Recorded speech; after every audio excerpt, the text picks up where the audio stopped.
Hey students, it's Mr. Myatt again here. Uh, if you're watching this video, I'm clearly not in school again today. Yeah, why do I keep doing that? I keep wanting to get this to go away. Um, I clearly, am not here again. I have had a very, very bad stomach bug the last few days, and it hasn't wanted to go away, so I'm just gonna record this. Hopefully I won't need it. But obviously, if you're watching this, I do need it. So just keep yourselves healthy too, and just know that there are other sicknesses out there than COVID-19 because it's hasn't been pleasant to say the least.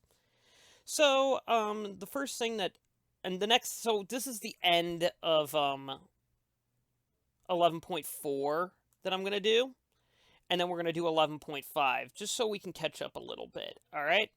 So this is a no strike pledge. So all of these labor unions during the war decided that they would make a pledge not to strike at all for any workers' rights or anything of that sort. So hopefully, um, that's not. So hopefully that therefore there wouldn't have to be any slowdown in wartime production. So major labor unions issued a pledge that as long as the war continued, their workers would not strike for higher salaries and or better working conditions. In return, the National War Labor Board enforced settlements between work companies and their workers. Excuse me. United Mine Workers. Oh, this isn't down all the way. My apologies here. Let me try and fix that. I'm, of course, recording this the night before. The United Mine Workers, President John L. Lewis, led 450,000 coal workers, 450,000 coal miners on a strike in 1943 and eventually win a raise, however. So, yeah, there were a couple of businesses that didn't abide by the no strike pledge, but that's kind of was very unlikely during that time. There was a lot of recruiting new workers during this time frame, so wartime labor demands wiped out the unemployment of the Depression years and created other opportunities for 6 million women to join the workforce. So, yes, there's a lot of women joining the workforce, women's rights kind of stuff, simply because we need the production that's possible at this time. At this time, we Rosie the Riveter's a something that if you've done your women's rights, women's contribution to World War II DBQ, which is due tomorrow, by the way, or which is due tonight, by the way, at 11:59. Um, you'll notice that there's a lot of women in the workforce now. Rosie the Riveter's a big push now to try and get women to help with that production that we need. Women received 60% less pay than men and had little job security. For the most part, women found their wartime opportunities were only temporary. As the war ended, so did their jobs. So when the war ended, obviously they didn't have jobs anymore. During this time, there's also civil rights gains. So Philip Randolph, the father of the civil rights movement, organized a march on Washington to argue against discrimination in the armed forces and the exclusion of African Americans from well-paying wartime industries. The NAACP urged African Americans to persuade, embarrass, and compel and shame our government and our nations to end discrimination. Randolph called for direct action. So basically, what you need to know from this for the test coming up, which is still scheduled for next Tuesday. Not sure if we'll keep it that way because of some of the situations going on, but we'll see. It's still scheduled for that. We will. You're just seeing that there is still discrimination during this time frame, even though that is a need for as many people to put their hands on deck as possible to try and help these wartime industries. That's just going to be something that is still going to happen during this time frame. And remember, also at this time, there isn't a lot of what is it? There's not a lot of uh, African Americans and minorities in general, mainly African Americans though, are not in combat positions during World War II. So you have to keep that in mind as well, that, yeah, they could help out in the war effort, African Americans, but they weren't in wartime positions, if that makes sense. Randolph demanded changes in government policy, wanted defense contracts denied to employers who practiced discrimination, job segregation in federal agencies. He thought that those needed to be abolished, so no federal agencies could be segregated, was something he argued for, and desegregation of the armed forces. Um, kind of things that we have talked about. As you can see, he's there with Eleanor Roosevelt at this time frame. Roosevelt issued Executive Order 8802, which stipulated that government agencies, job training programs, and defense contractors put an end to discrimination. Also created the Fair Employment Go Away thingy. Practices Committee to investigate. I'm guessing it'll say segregation coming up here. Investigate violations of segregation during this time frame. So now we're going to talk about CORE here, which is the Congress of Racial Equality continued a strategy of mobilizing mass resistance to discrimination and employed acts of nonviolent civil disobedience. So essentially, you're going to see a lot coming up as we get into the 50s and 60s. Nonviolent civil disobedience are becoming an important thing. CORE also helped end segregation in public accommodations in several northern cities, but you have to keep in mind in southern cities that wasn't yet to be the case. The NAACP, the Supreme Court ruled that it was unconstitutional to bar African Americans from voting in Democratic primaries in 8 southern states. So these southern states were still trying their backdoor kind of loopholes to try and deny African Americans the right to vote. And in Smith versus Allwright, political parties could not nullify the right to vote by practicing racial discrimination. So essentially kind of things that we're talking about.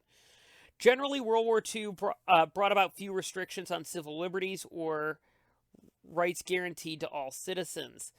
There was a repetition of hysteria and pressure to conform that had occurred in World War I. So there are some more conformity push that is going on, and the treatment of Japanese Americans became the exception. So we talked about this, I think, on Wednesday, or it might have been even the week before that in the spring of 1942, 100,000 Japanese Americans were moved from their homes to internment camps in Arkansas and the western states under Executive Order 9066. Only about 1/3 of these were Issei foreign-born Japanese who had entered the United States before National Origins Act of 1924. The other 2/3 were Nisei, mainly children of Issei.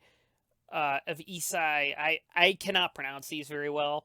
I'm sorry about that. Who were citizens because they had been born in the United States. So what we need to realize is that while we were talking about how terrible things were going down over in Europe with concentration camps, well, granted, we weren't causing genocide at the time, but we were forcibly relocating Japanese Americans to housing camps across the West and the Midwest. Because Japanese Americans were limited to what they could bring with them, they were forced to sell everything else, receiving 5 cents on the dollar for their goods and possessions. Homes and businesses were lost.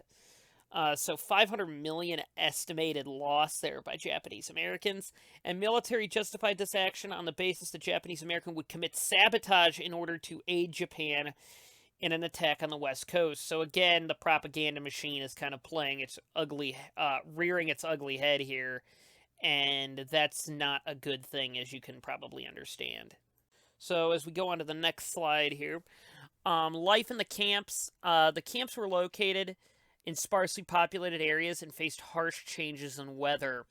So entire families lived in a single room in barracks, sparsely furnished with cots and makeshift dressers and bare light bulbs. So again, conditions aren't great here.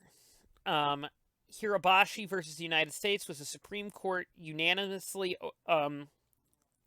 deciding that a curfew order affecting only Japanese Americans did not violate their constitutional rights. So, right there's also curfews being put in place only for Japanese Americans, and the Supreme Court didn't find that unconstitutional or against their civil rights. You just gotta understand that this is the kind of war can do this kind of stuff, can cause this same level of hysteria, and again, you're seeing that right here. Korematsu versus the United States is where the court upheld the order providing the relocation of Japanese Americans. So, again, more of this hysteria causing for things that probably wouldn't be seen constitutional anytime else other than during wartime. And yes, it seems very wrong, but during this time frame, I mean, this kind of stuff is happening, you know? Whoops, didn't mean to bump that. Let me see if I can move this back over. All right, we're going to go on to 11.5 here quickly. All right. And then I will kind of let you do what you need to do here. I believe 11.5 is a shorter unit. Let me see how long this actually is. Yeah, it's not too long. All right. So, we're going to set the stage for some of the stuff going on over in Europe at this time. So on December 22nd, 1941, just after Pearl Harbor, Winston Churchill and President Roosevelt met at the White House to develop a joint war policy. Stalin asked his allies to relieve German pressure on his armies in the East by opening up a second front. So you got to keep in mind, remember, Stalin originally signed a peace treaty, or a non-aggression treaty, with Hitler. Well, that didn't go well, as we know, and Hitler attacks Stalin. And therefore, Stalin then joins up with the Allies in this regard. So now you've got a joint between the United States, Britain, and the Soviet Union. Remember, France at this time is already controlled by Germany. At first, Roosevelt was torn, but ultimately he agreed. So remember, they're communists, both the United States and Great Britain at this time are quasi-democratic, being, even though this is a constitutional monarchy over here, they're still democratic at this point, because you're voting on a parliament, that kind of stuff. And typically, we don't like communists. Democratic systems don't like communists. However, war causes a lot of strange bedfellows. Stalingrad. So, as Rommel suffered defeats in North Africa, yay, my grandfather was fighting with the British during that time frame and was part of those defeats in North Africa. Yay, go grandpa. German armies also met their match in the Soviet Union. The German army advanced, and advances had stalled at Leningrad and Moscow late in 1941. And the Russian winter made things worse. So, just a word of advice. This is something that most history teachers always say. If you're invading Russia, don't do it in the winter. Winter is not a fun place to be in Russia. Just want you to know that. Don't invade it. That was one of Hitler's main mistakes, is he thought he could invade the Soviet Union during winter, and winter isn't pleasant down there. Or up there, I should say. Hitler sent his 6th Army under the command of General Friedrich Paulus to seize the oil fields in the Caucasus Mountains. Because remember, oil means everything. We talked about this a couple of times. The army was to capture Stalingrad, which is now known as Volgograd, a major industrial center on the Volga River. Meanwhile, in North Africa, Mussolini took his next step in Northern Africa, because Italy was mainly targeting Northern Africa at this point. And this is in September of 1940, so this is before the United States gets involved.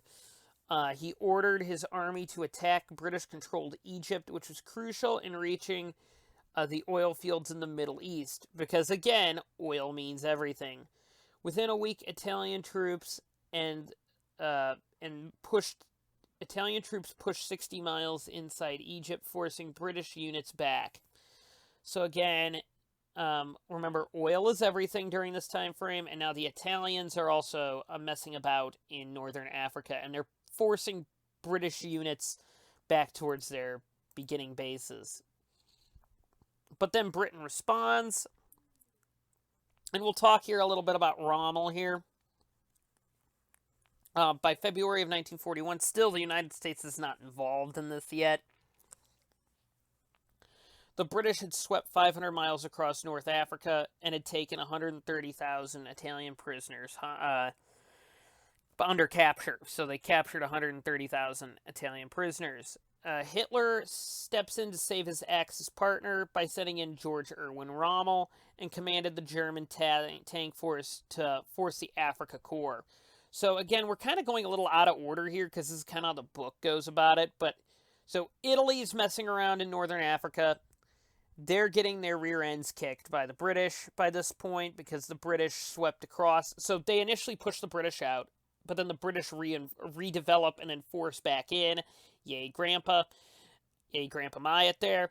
And then what ends up happening is the Germans have to send in Rommel in order to try and help out the Italians. Because the Italians aren't very good at fighting at this point. They're not nearly as strong as the Germans. After back and forth, Rommel would regroup and push the British back across the desert and seize Torbuk. A shattering loss for the Allies, giving Rommel the name the Desert Fox, so he's nicknamed that. Alright, so, now, we're talking about D-Day here. In order to confuse the Germans, Allies set up a huge dummy army with their own headquarters and equipment. This make-believe army appeared to be preparing to attack the French seaport of Calais, when really the goal was Normandy. So you've got Calais, you've got this whole idea of deception at this point. So they're setting up a fake army, basically, in order to direct the Germans away from where they're actually going to be. This operation was codenamed Operation Overlord, which is the invasion of Normandy. That was the largest land and sea attack in the history of the world. So Calais, what you have to understand, is way in a different location. I believe it's up here because you're getting close to Sangatte, which I believe is right across the English Channel there. I believe it's at one of the most northern ports there. And then down here is kind of where they were attacking the beaches of Normandy. And so you could see that if all the German troops are up here, ready to fight out, they're all, when all the Americans with the British, etc., are all coming in here. There's actually a Canadian force there. So you got 3 British things there, you got the Canadians there, and then you got the United States backing them up, because they want to retake France, because France is their allies. So June 6, 1944 is known as D-Day. The invasion would begin at dawn. The Allies would take heavy casualties. 2,700 Americans alone died as they stormed the German fortified positions. Within a month, more than 1 million additional troops had landed in the beaches of Normandy. By September, the Allies had liberated France, Belgium, and Luxembourg. From June to September, France, Belgium, and Luxembourg were already liberated and given back to their original control. So at this point, excuse me, I'm sorry there. At this point, France, Belgium, and Luxembourg are kind of back on their own, and that was one of the major goals with Operation Overlord at that time frame. The Battle of the Bulge was a desperate gamble by the Nazis, because at this point the Nazis are starting to lose quite a lot here, and Hitler decided it was time to attack the Western Front. So he was focusing on the Eastern Front for a while, now he's focusing back on the Western Front. This battle is to decide whether we shall live or die. All resistance must be broken in a wave of terror, was one of the quotes I believe Hitler said. The goal was to split American and British forces and break up Allied supply lines. So as you can see here, there's the line here, and the line is here, I'm sorry. And this is German-occupied area, this is disputed, and this is the Allied-occupied territory. And you can see this isn't a very great map here, but you can see that the German attacks start focusing this way and start pushing back on America, Britain, etc., and the Allied forces in general. Remember, I believe at this time France and all those other countries are still regrouping before they can actually really help out with the war.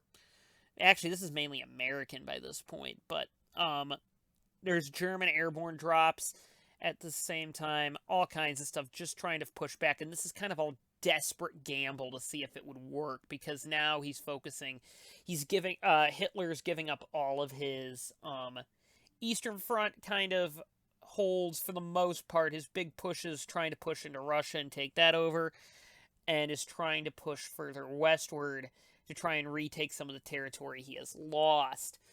On December 16th, German tanks broke through weak American defenses along the Ardennes Forest, and the Ardennes Mountains, which is kind of in Belgium at this point. They pushed into the Allied lines, giving it this name, the Battle of the Bulge.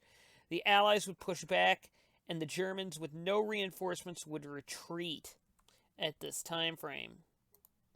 And that's all we're going to cover today, I believe. We still have 11.6 and 11.7 that we're going to have to do, but I don't want to overload you over the next couple of days here. So we're going to get to the Pacific starting tomorrow. I'm sorry that this isn't the most interesting way to learn. Like I said, my stomach hasn't been the greatest the last couple of days. I've had a really bad bug, and I apologize that I haven't been able to be there for you guys, because I really wish I could right now. Because this actually is some interesting stuff, and I would get a lot more interested with you guys, a lot more interesting discussion with you guys going forward. Once I return, then I will help out wherever need be if you have any questions of that sort going forward.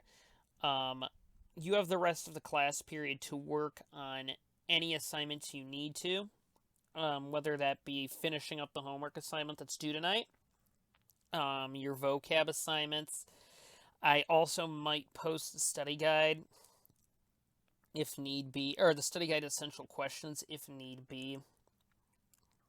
I have also sent an email to guidance saying which students have gotten into AP classes, so you don't have to worry about that. I'm sorry I wasn't here for that. I had big plans for how I was going to do it. However, obviously I wasn't in the best of shape by that point. But with that being said, hopefully everything is working out with you guys. So the assignment you can do is work on your intro activity. Or no, not your intro activity, your World War II Women in World War II DBQ, your vocab activity, and work on your World War II project. You're getting a lot more time than even I was planning for that in class, so I hope you use this time wisely at this point. Again, like I said, this wasn't how I anticipated going through World War II, and hopefully whatever is going on with me right now, this clears up, hopefully, so that I will be there tomorrow. If not, then there will probably be another video again tomorrow. Alright, with that being said, I'm going to let you guys go. This video is going to end here. Have a good day.